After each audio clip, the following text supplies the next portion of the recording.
प्यार भरोसे के लिए आप सभी दर्शकों का आभार।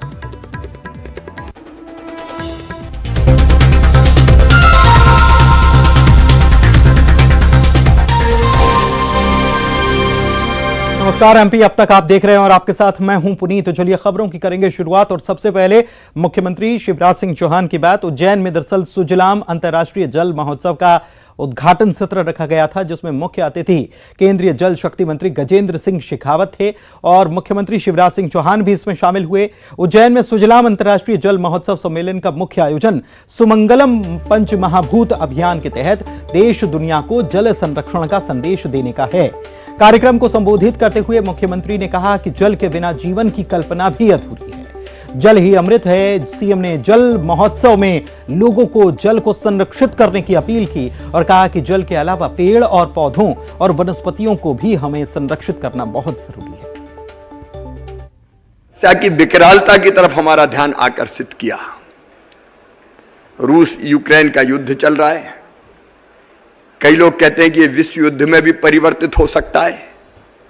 सारी दुनिया में तनाव है, लेकिन संतोष की बात एक है कि प्रधानमंत्री श्री नरेंद्र मोदी जी के नेतृत्व में सारी दुनिया कई बार देखती है कि भारत शायद कोई समाधान निकाल दे। लेकिन एक और चर्चा होती है दुनिया में कि तृतीय विश्व युद्ध अगर ऐसे रुक गया तो लोग कहते हैं कि वो जल के लिए हो सकता है। रहीमन पानी राखिए, बिन पानी सब सून, पानी मिले न उबरे मोती मानस चून। और इससे पहले मुख्यमंत्री शिवराज सिंह चौहान ने उज्जैन में ही प्रधानमंत्री आवास योजना के तहत हितग्राहियों को सौगात दी और 152 परिवारों को उनके नए घर की चाबी सौंपी। इस मौके पर सीएम शिवराज सिंह चौहान ने कहा कि एमपी में माफिया की जमीन छीनकर उस जमीन पर गरीबों के लिए आशियाने बनाए जाएंगे। उज्जैन में पैसे की कमी। हितग्राही रंजना गोविंद सिंह, देवेंद्र फूलचंद जी को चाबी सौंपते हुए राहुल गांधी की तुलना भगवान राम से करने पर कांग्रेस नेता सलमान खुर्शीद के इस बयान पर एमपी में अब सियासत तेज हुई है। बीजेपी जहां इसका विरोध कर रही है तो कांग्रेस ने इसका समर्थन किया है।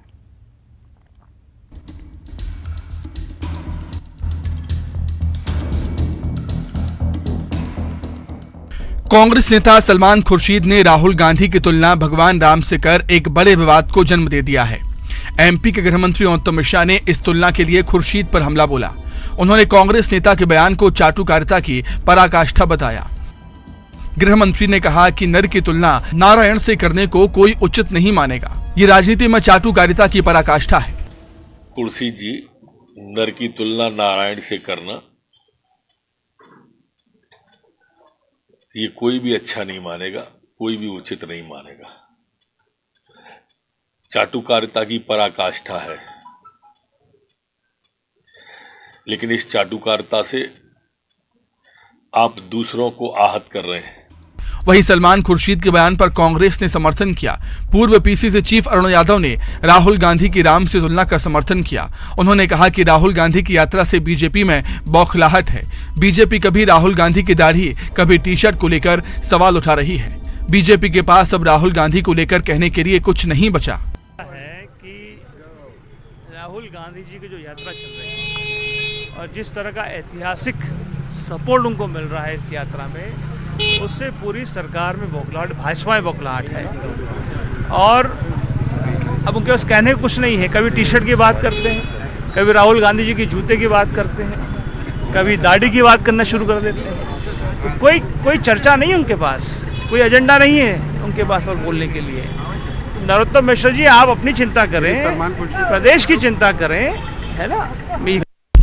राहुल गांधी की भारत जोड़ो यात्रा को लेकर सियासत जारी है और इस दौरान कांग्रेस नेता सलमान खुर्शीद के इस बयान ने कांग्रेस को घेरने का एक और मौका बीजेपी को दे दिया। और इधर ग्वालियर में अस्पताल के निर्माणाधीन बिल्डिंग में घटिया निर्माण को जब देखा पूर्व मंत्री इमरती देवी ने तो भड़क गई, नाराज हो गई और निर्माण कार्य करा रहे ठेकेदार को जमकर फटकार भी लगाई। देखिए।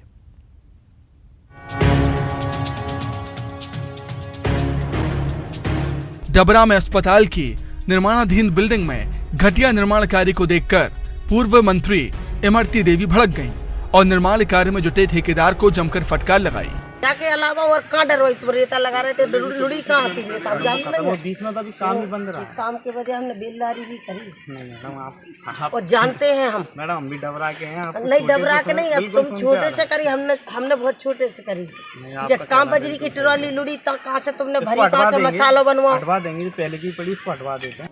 दरअसल इमरती देवी अस्पताल की निर्माणाधीन बिल्डिंग का निरीक्षण करने के लिए पहुंची थी और यहाँ रेत की जगह गिट्टी की डस्ट का इस्तेमाल होता देख नाराज हो गई। नाराजगी इसलिए है कि हमारी सरकार माननीय शिवराज सिंह चौहान जी और सारे हमारे जो मंत्रिमंडल है, पूरी की पूरी सरकार इतना पैसा दे रही कि अच्छी मजबूत है बिल्डिंग बने। जबकि मैंने बिल्डिंग देखी केंद्रीय विद्यालय की, तो इतना अच्छा माल मसाला सब लग रहा।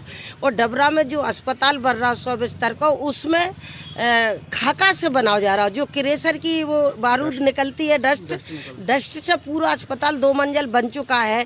एक दिन हम और आए तो इनने बिल्कुल कुछ नहीं कही। परसों कलेक्टर साहब आए, जब उनने कही तो सिर्फ एक ट्रॉली दिखाने के लिए बजरी डराई है। पूरी की पूरी बिल्डिंग ऐसे बना रहा है बिल्कुल घटिया तरीके से। इस दौरान पूर्व मंत्री इमरती देवी ने कहा कि यहाँ सरकारी पैसों का दुरुपयोग हो रहा है और अस्पताल भवन के निर्माण में लापरवाही बरती जा रही है, जिसे कतई बर्दाश्त नहीं किया जाएगा। विधानसभा चुनाव से पहले ओबीसी वोट बैंक को साधने के लिए बीजेपी अब ओबीसी चौपाल लगा रही है। ओबीसी मोर्चा जिलों में चौपाल के जरिए, चर्चा के जरिए बीजेपी के पक्ष में माहौल बनाने में लगा है। अब तक 15 जिलों में ओबीसी मोर्चे की तरफ से अभियान जो है वो संपर्क अभियान शुरू हो चुका है और कंप्लीट भी कर दिया गया है 15 जिले। कामों के बारे में विषय वस्तु की जानकारी ये सारी बैठकों में देने का काम हम लोग कर रहे हैं। बूथ लेवल तक के काम, बूथ को मजबूत बनाने के काम भी मोर्चे के हमारे वार्ड स्तर तक के कार्यकर्ता उसमें लगे हुए हैं। ये सारी गतिविधियां मोर्चे की चल रही हैं। अभी मोर्चे के हमारे जिला के प्रशिक्षण वर्ग अभी होने हैं, तो उसकी भी तैयारी हमारी है कि संभवतः हम सभी जिलों के प्रशिक्षण वर्ग पार्टी के निर्देशानुसार वो हम संपन्न करा लें।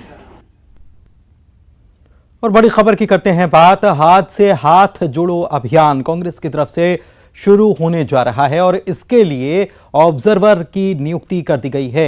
अखिल भारतीय कांग्रेस कमेटी की तरफ से ऑब्जर्वर्स नियुक्त कर दिए गए हैं। हाथ से हाथ जोड़ो अभियान मध्य प्रदेश में भी चलेगा और छत्तीसगढ़ में भी चलेगा। इसके लिए पूर्व केंद्रीय मंत्री अरुण यादव को छत्तीसगढ़ की जिम्मेदारी सौंपी गई है, जबकि मध्य प्रदेश की कमान प्रमोद तिवारी के हाथ में दी गई है।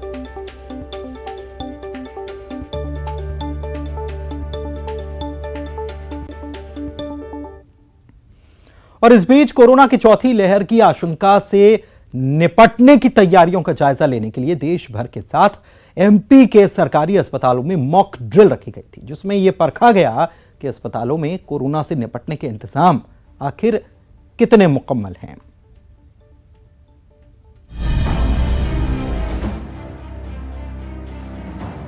कोरोना की नई लहर के खतरे को देखते हुए राजधानी भोपाल के सरकारी अस्पतालों में मॉक ड्रिल हुई।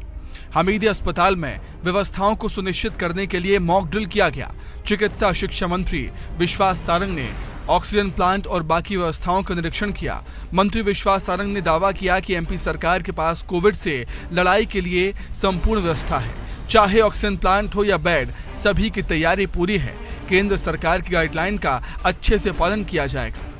देखिए, सभी व्यवस्थाएं चुस्त दुरुस्त हैं। ऑक्सीजन जनरेशन, ऑक्सीजन स्टोरेज से लेकर आईसीयू बिस्तर, पीकू, दवाइयों का प्रोक्योरमेंट, सबकी व्यवस्था हमने चुस्त दुरुस्त की हुई है और मॉक ड्रिल में कहीं कोई कमी है तो उसको भी ठीक किया जा रहा है। वहीं जबलपुर में कोरोना से निपटने के लिए मॉक ड्रिल हुआ। मुख्य चिकित्सा और स्वास्थ्य अधिकारी डॉक्टर संजय मिश्रा ने अपनी पूरी टीम के साथ विक्टोरिया अस्पताल में बनाए गए ऑक्सीजन प्लांट का निरीक्षण किया। देखिए, मॉक ड्रिल जैसे भारत शासन के निर्देश थे कि 27 तारीख को एक मॉक ड्रिल करनी है, जिससे हम ये समझ पाएंगे कि हमारी तैयारी में कहीं कोई कमी तो नहीं है। हम लोग ऑक्सीजन प्लांट में हैं। जिला अस्पताल में 3 ऑक्सीजन प्लांट ऑलरेडी काम कर रहे हैं। ग्वालियर में भी सरकारी अस्पतालों में बेड और डॉक्टर्स के साथ मेडिसिन सुविधा की जांच हुई। जय रोग और सिविल डिस्पेंसरी हजीरा में कोरोना से निपटने के लिए स्वास्थ्य सुविधाओं का निरीक्षण किया गया। वहीं मॉक ड्रिल के दौरान अस्पतालों में कुछ खामियां भी मिली। न्यूज 18 से बात करते हुए स्वास्थ्य मंत्री प्रभुराम चौधरी ने ये बात कही। मध्य प्रदेश पूरी तरीके से तैयार है। आज पूरे प्रदेश में हम लोगों ने मॉक ड्रिल कराई है। जो हमारी मशीनरी है या जो हमारे बेड्स हैं या मेडिसन है, इनकी उपलब्धता पे को देखने के लिए ये सब पूरे प्रदेश में मॉक ड्रिल चल रही है। चीन में कोरोना से हाहाकार मचा हुआ है, वहीं भारत में कोरोना को लेकर सरकार अलर्ट है और कोरोना से निपटने के लिए हर संभव तैयारी की जा रही है और अपनी तैयारियों को परखने के लिए आज मॉक ड्रिल की गई। तो मॉक ड्रिल की गई, तमाम व्यवस्थाएं चौकस भी मिली, कहीं कुछ खामियां भी मिली, लेकिन सबसे बड़ा मसला है कर्मचारियों का, जिनकी कमी है। और इसी के दूसरी तरफ एमपी में संविदा स्वास्थ्य कर्मचारी जो हैं वो हड़ताल पर हैं। क्यों? क्योंकि वो कह रहे हैं कि हमारी मांगे पूरी करो, जो आपने वादा किया था वो पूरा करो। और ये 13वें दिन भी इनकी हड़ताल जारी रही। अपनी मांगों को लेकर संविदा स्वास्थ्य कर्मी डटे हुए हैं। वहीं अब इस हड़ताल को कांग्रेस का समर्थन भी मिल गया है। देखिए रिपोर्ट। एमपी में संविदा स्वास्थ्य कर्मचारियों की हड़ताल जारी है। हड़ताली कर्मचारी अपनी मांगों को लेकर प्रदर्शन कर रहे हैं। वहीं अब इस हड़ताल में सियासत की भी एंट्री हो गई है। संविदा स्वास्थ्य कर्मचारियों के समर्थन में कांग्रेस उतर आई है। कांग्रेस नेता अरुण यादव और पूर्व मंत्री पीसी शर्मा संविदा स्वास्थ्य कर्मचारियों के आंदोलन में शामिल हुए और उन्हें कांग्रेस की सरकार बनने के बाद नियमित करने का आश्वासन दिया। सत्ता में आने से पहले बहुत सारे वादे करते हैं प्रदेश की जनता से, लेकिन पूर्ण नहीं करते उनके। ये हमारे स्वास्थ्य कर्मचारी पिछले 12-13 दिनों से संघर्ष कर रहे हैं। सरकार से बात करना चाहते हैं, अपनी मांगों को लेकर चर्चा करना चाहते हैं। चर्चा तो दूर रही, इनके खिलाफ कार्रवाई होती है, जेल भेजा जाता है, डंडे मारे जाते हैं। वहीं स्वास्थ्य मंत्री प्रभुराम चौधरी ने संविदा स्वास्थ्य कर्मचारियों से आंदोलन को खत्म करने की अपील की। स्वास्थ्य मंत्री ने कहा कि सरकार हड़ताली कर्मचारियों से चर्चा के लिए पूरी तरह से तैयार है। सरकार गंभीरता से उनकी सभी मांगों पर विचार कर रही है। संविदा कर्मचारियों के पदाधिकारियों को बुला के भी बात की थी बल्लभ भवन में, और हमारे जो अधिकारी हैं वो भी बात कर रहे हैं। उनसे अनुरोध कर रहे हैं कि भाई आप अपनी हड़ताल को वापस लें और जो उनकी समस्याएं हैं उनका पूरा परीक्षण जो परीक्षण कराएंगे, जो भी संभव होंगी उनको हम लोग करेंगे। एकदम एक दिन में तो सारा काम नहीं हो जाता। उनसे कहा है कि आप अपनी जो हड़ताल है उसको वापस लें, उस पर उनकी समस्याओं पर हम पूरा विचार करेंगे। मध्य प्रदेश में संविदा स्वास्थ्य कर्मचारी स्थायी नौकरी के लिए और कई मांगों को लेकर हड़ताल पर है और चुनावी साल में उन्होंने सरकार से बड़ी उम्मीदें लगा रखी हैं। वैसे आपको बता दें कि ये वही कर्मचारी हैं जो कोरोना काल में आपकी हमारी सबकी सुरक्षा के लिए मैदान में उतरे हुए थे। बढ़ते आगे, एमपी में बिजली दरों को बढ़ाने को लेकर नागरिक उपभोक्ता मार्गदर्शक मंच ने अपनी आपत्ति दर्ज कराई है। मार्गदर्शक मंच ने कहा है कि बिजली कंपनियों ने सुप्रीम कोर्ट के एक निर्देश का पालन नहीं किया है और विद्युत दरों को बढ़ाने के लिए याचिका दायर की है। हाई कोर्ट ने याचिकाओं पर सुनवाई भी नियत की है। बहरहाल नागरिक उपभोक्ता मंच ने नोटिस भेजा है। उनका कहना है कि अगर संतोषजनक जवाब या कार्रवाई ना हुई तो हाईकोर्ट में जल्द ही एक जनहित याचिका दायर की जाएगी।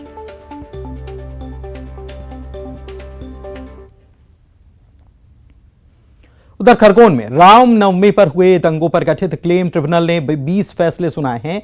ट्रिब्यूनल के 14 फैसलों में शीतला माता मंदिर पर पथराव करने वाले नामजद 13 लोगों से 2 लाख रुपए की क्षतिपूर्ति वसूलने का आदेश दिया गया है।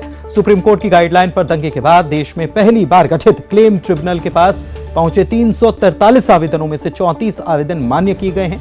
क्लेम ट्रिब्यूनल ने खरगोन के आनंद नगर की सूरजबाई गांगले से अधिकतम 2,91,500 रुपए की क्षतिपूर्ति राशि वसूलने का आदेश जारी किया है, जो हिंसा में शामिल 8 लोगों से की जाएगी।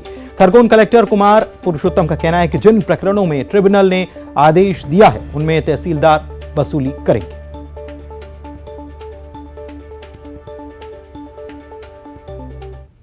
प्रकरणों में ट्रिब्यूनल ने आदेश दिया है, उसमें जो वसूली का आदेश है वो तहसीलदार आरआरसी की तरह उसकी वसूली करेंगे।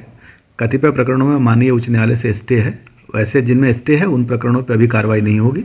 जिन प्रकरणों में स्टे नहीं है उसमें निश्चित तौर पे ट्रिब्यूनल का जो ऑर्डर है उसको एग्जीक्यूट कराया जाएगा। कितने केस सर? 20 केस के करीब। अभी जो मुझे सूचना मिली है उसमें शायद 5 या 6 प्रकरणों में स्टे है, और वसूली करने के पहले प्रकरण को देखा जाएगा कि उसमें कहीं से किसी माननीय न्यायालय से स्टे तो नहीं है, और जहां स्टे नहीं होगा वहां निश्चित तौर पर वसूली की जाएगी।